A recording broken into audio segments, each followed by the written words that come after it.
right, guys. Today we're doing chapter 3. This is the first video about forces. A force is any push or pull on an object. The units for force are newtons, and they are equal to a kilogram times a meter per second squared because mass is kilograms and acceleration is meters per second squared. So if you think about it, when you step on a scale, you're applying a force to the scale, okay?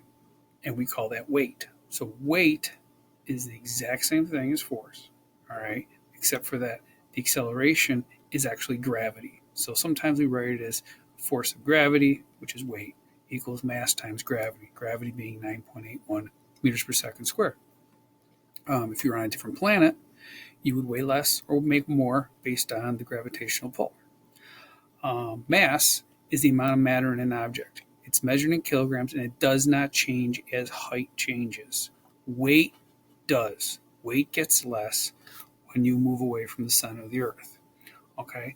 If you were to purchase an item like, let's say, gold, when we purchase it in mass. We do not purchase it in weight because I could go to Death Valley, California, and I could purchase like 1 pound of gold. And then I could go to Denver, Colorado and sell that 1 pound of gold. And because Denver, Colorado is 14,000 feet above sea level, gravity is less than 9.8, I would actually lose money. Okay. Likewise, if I went the other way around, I would actually make money. But we don't do it in terms of weight. We do it in terms of mass. Okay.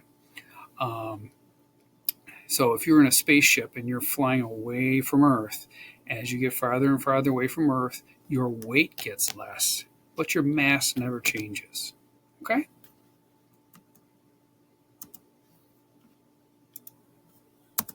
There we go. All right. Isaac Newton has 3 laws.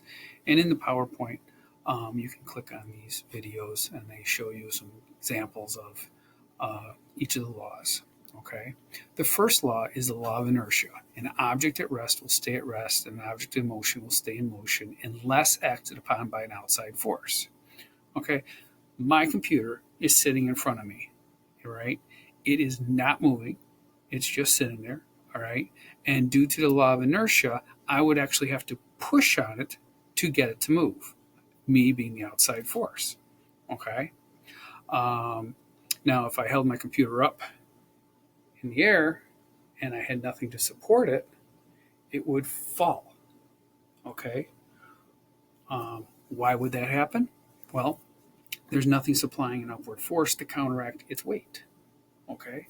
So that outside force would just be gravity pulling down with nothing else supporting it back up. Okay. Now, the law of inertia also says if it's an object at rest, it stays at rest. An object in motion stays in motion. Okay. So inertia is directly related to mass, not speed, not any other thing. Mass is the main 100% thing that we're looking at. Okay. So if you have 2 objects, a bowling ball and a tennis ball, which object has more inertia? The bowling ball. If you put them both on the ground and you kick them with your bare foot, the tennis ball would fly off and you'd be calling the emergency room for the bowling ball, right? Because the bowling ball has more inertia. So the more mass something has, the more inertia it has. The harder it is to get it to move, the harder it is to stop it from moving, all right? It wants to stay what it's really doing. If you take a bowling ball and you roll it down the hallway, all right, and someone tries to stop it, they're going to require a lot of force to stop that bowling ball because it's got a lot of momentum. And if you rolled a tennis ball down the hall, it would be very easy just to stop that. Okay, less mass. So that's the main thing. When you think of law of inertia, think inertia equals mass. All right, so write that down somewhere. Inertia equals mass. Okay. The second law is his F equals ma law. An object will accelerate in the presence of an unbalanced force. The larger the mass, the smaller the acceleration. Okay, let's take the tennis ball and the bowling ball. All right. If I asked you to throw the tennis ball across the room, you might be able to throw it at 40, 50 miles per hour. If I asked you to throw the bowling ball, you might throw it at 6 or 7 miles per hour. Why is it harder to throw the bowling ball? All right, because it has a large mass. So the bigger the mass, the smaller the acceleration. Tennis ball has a very small mass, all right, so it will have a very large acceleration. So these two are opposites, all right. If the mass is big, acceleration is small. If the mass is small, acceleration is big. Think of a bullet in a gun, all right. A slug in a shotgun is 1 ounce. Okay, that mass is extremely small. The force provided by that shotgun is the explosion of the gunpowder in the barrel, and then it will accelerate for the entire length of the barrel. Once it leaves the barrel, it moves at constant speed. So if I had two different shotguns, same caliber, one had a little stubby barrel and the other had a long barrel, okay?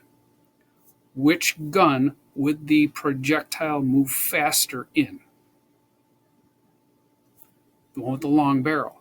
The longer the barrel, the faster it can go because it's accelerating for a longer period of time. Okay?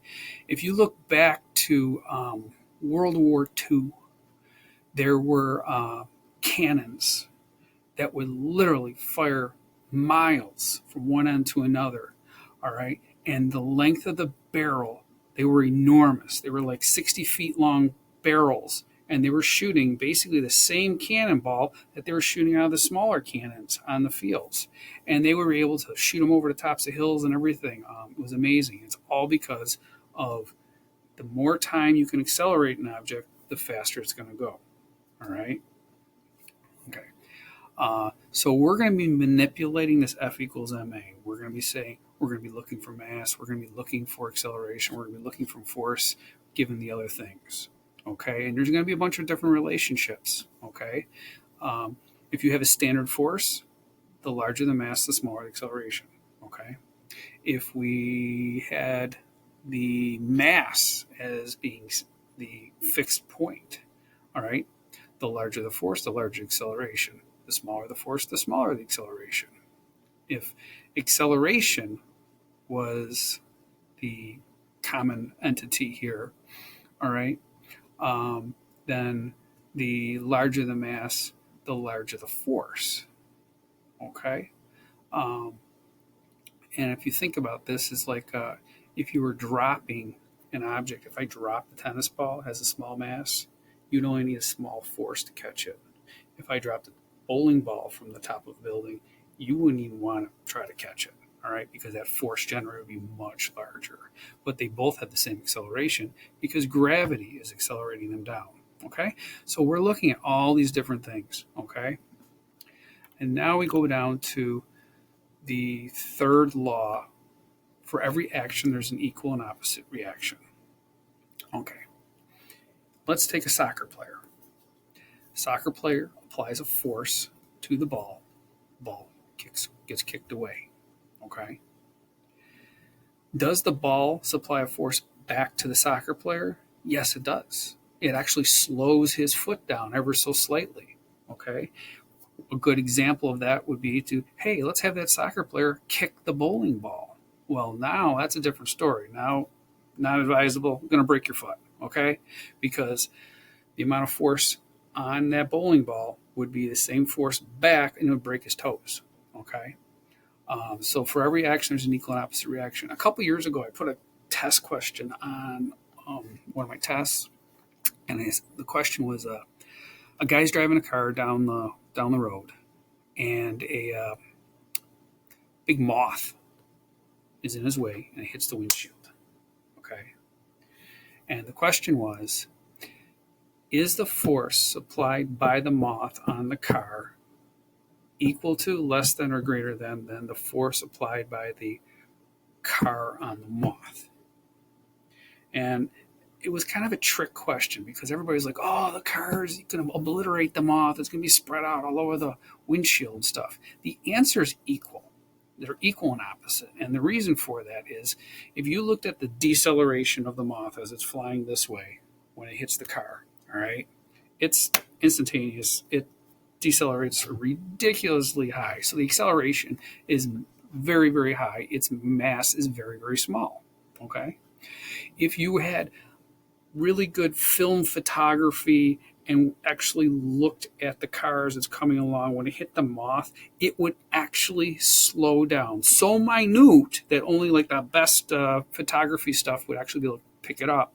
But if you calculate it, this large mass of the car, all right, would have an extremely small deceleration, which would then still be equal to the force felt by the moth on the car and the car on the moth.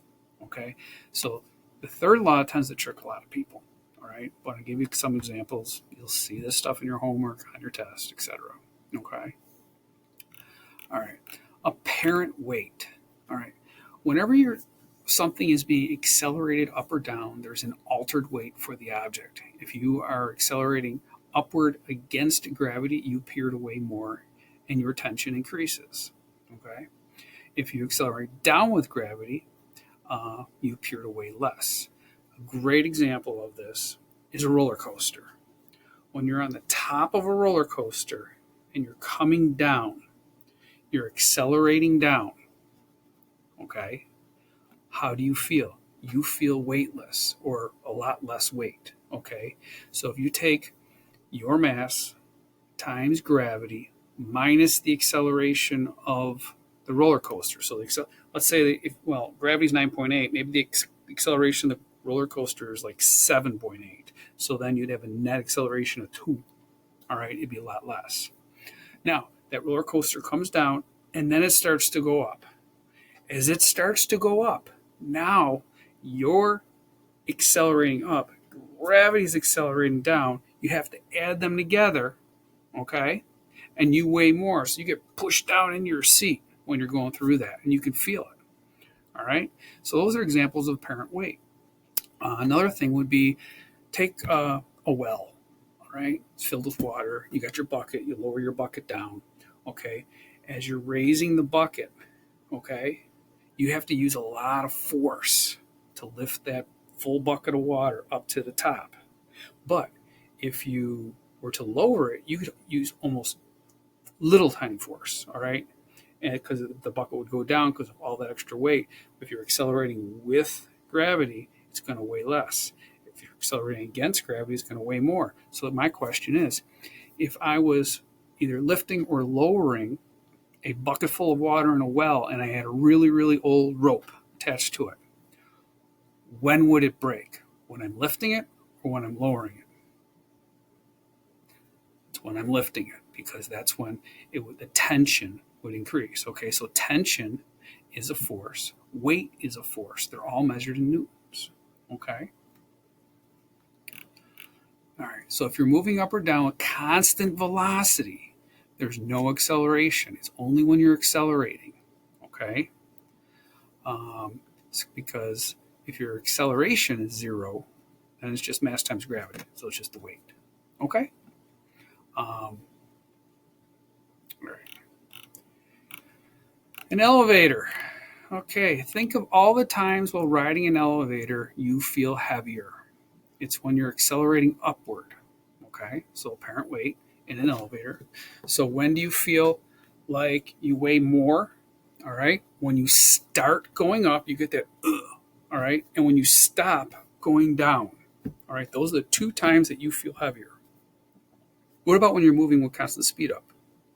Feel the same. You don't feel any change because there's no acceleration. It's moving with constant speed. All right. Remember, acceleration is the change in speed. So if you're moving with constant speed, there's no acceleration. All right. When do you feel lighter? When you're accelerating down. When you're in there and you hit the down button and it starts going down, you feel a little bit light. All right.